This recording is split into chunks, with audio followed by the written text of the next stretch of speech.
Assalamualaikum warahmatullahi wabarakatuh. Bencana moral, apakah sebuah pertanda kiamat akan tiba?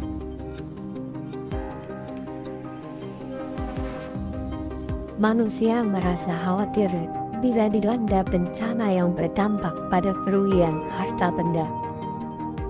Akan tetapi, ada bencana yang jauh lebih dahsyat dampaknya terhadap masa depan generasi manusia, yaitu bencana moral yang akan memporak-porandakan peradaban manusia. Kerusakan infrastruktur akibat bencana alam masih bisa direkonstruksi dalam jangka waktu yang relatif singkat, bahkan lebih bagus dari sebelumnya. Tetapi kerusakan moral generasi akibat dangkalnya akal budi tak serta-merta dapat dipulihkan dengan mudah. Akar persoalannya terletak pada minimnya nilai-nilai spiritual yang terinternalisasi dalam jiwa manusia. Kita patut mengelus dada menyaksikan sejumlah fenomena patologi sosial yang terjadi di sekitar kita. Lebih menyedihkan lagi, para pelaku adalah generasi muda yang notabene harapan bangsa. Baru-baru ini media massa memberitakan ratusan pelajar SMP dan SMA di satu daerah hamil di luar nikah. Ada juga kasus berbeda, sebagaimana viral di media sosial beberapa remaja yang berseragam sekolah menendang seorang perempuan paruh baya yang mengalami gangguan jiwa.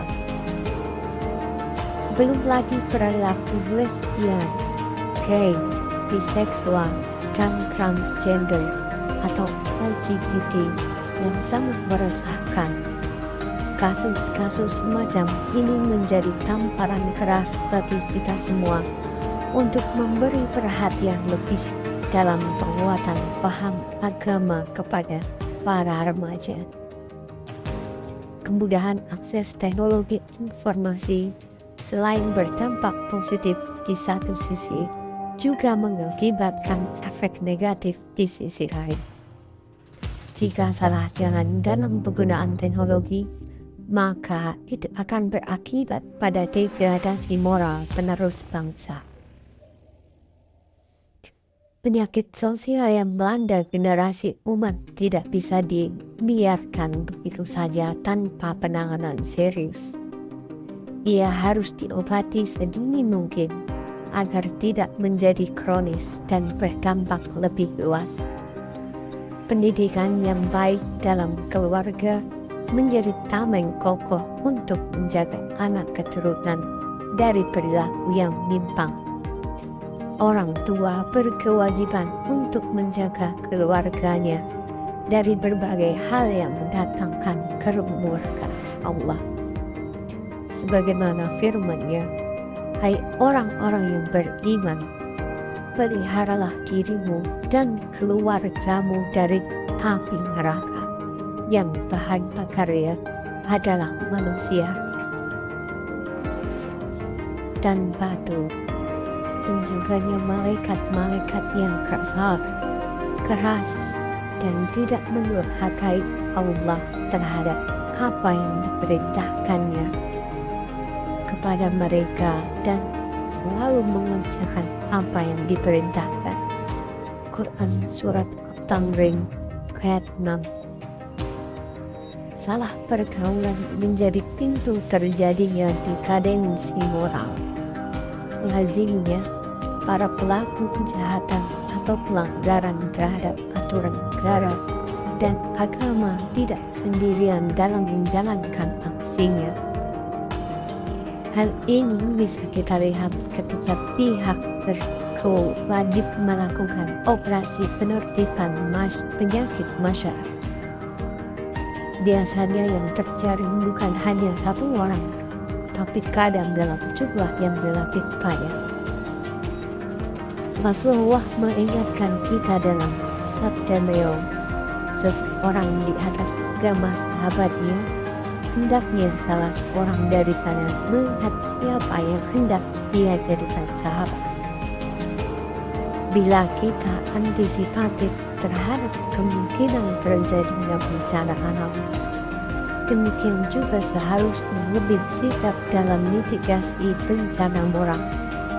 Ketahanan keluarga menjadi modal utama dalam menghasilkan zuriat yang bermoral tinggi. Pendidikan ketauhidan yang utuh dalam sanubari seorang anak dapat membentuk pribadi untuk hidup sesuai dengan tuntunan agama.